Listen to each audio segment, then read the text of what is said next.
भारतीय भरड धान्य हे सुपरफूड आहे.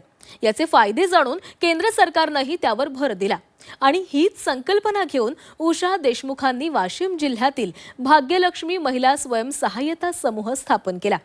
पोषक आणि नाविन्यपूर्ण कृषी उत्पादनांद्वारे ग्रामीण उद्योजकतेमध्ये आविष्कार केलाय. महिलांना शाश्वत रोजगार मिळवून दिला. समाजाचं पोषण आणि महिलांची आर्थिक उन्नती दोन्ही गोष्टी साधणाऱ्या उषा देशमुख यांची ही यशोगाथा.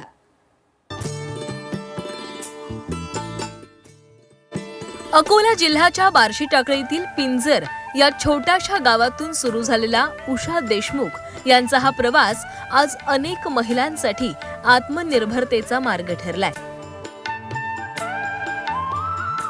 2023 हे वर्ष पंतप्रधान नरेंद्र मोदी यांनी भरड धान्य वर्ष म्हणून जाहीर केलं आणि यातूनच उषा देशमुख यांनी गावातील महिलांसाठी काहीतरी नाविन्यपूर्ण उपक्रम सुरू करण्याचं ठरवलं. ज्वारी, बाजरी आणि नाचणीसारख्या भरड धान्यांपासून पौष्टिक पीठ तयार करण्याचा उद्योग त्यांनी सुरू केला. सुरुवातीला छोट्या प्रमाणामध्ये सुरू झालेला हा व्यवसाय हळूहळू वाढत गेला. आज त्यांच्या उत्पादनांना स्थानिक बाजारपेठेसह ऑनलाईन प्लॅटफॉर्मवरही मागणी वाढत आहे. या पिठांपासून विविध पोषक खाद्यपदार्थही तयार केले जातात. प्रक्रिया उद्योग मध्ये मोदीजींनी 2023 मध्ये मिलेट्स मोठा अनाज घोषित केलं. त्यावर विचार करून आम्ही 10 महिलांच्या सहकार्याने आटा प्लांट घेतलेला आहे.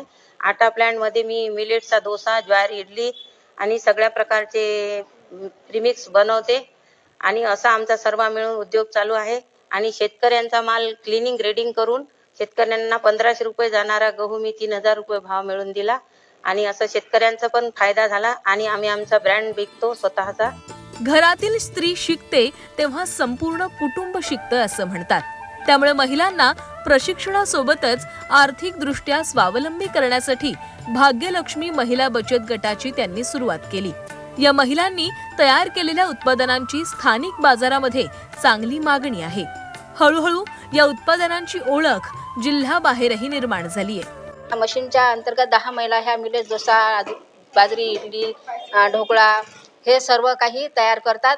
10 महिलांचा समूह आहे आणि एकदम परफेक्ट क्वालिटी आहे आणि यांचा खूप दिल्ली म्हणजे ह्या स्टॉल लावतात प्रत्येक याच्यामध्ये आणि त्या महिला खूप प्रॉफिट होते आणि त्या प्रॉफिटमुळे त्या महिलांचा आर्थिक जीवनमान उंचावला. छोटा व्यवसाय चालू केलेला आहे. त्यांच्यामुळे आम्ही स्वतःच्या पायावर उभं राहिलेलो आहे आणि त्या गटामुळे आम्हाला खूप फायदा झालेला आहे. आज या समूहामुळे अनेक महिलांना घर बसल्या शाश्वत रोजगार उपलब्ध झालाय. स्वतःच्या कर्तृत्वावर उभं राहण्याचा आत्मविश्वास या महिलांमध्ये निर्माण झालाय. महिला दिनाच्या निमित्तानं उषा देशमुख यांची ही कहाणी ग्रामीण महिलांसाठी प्रेरणा देणारी ठरतीये. त्या गटात आल्यामुळे बँकेचे सगळं माहिती झाली.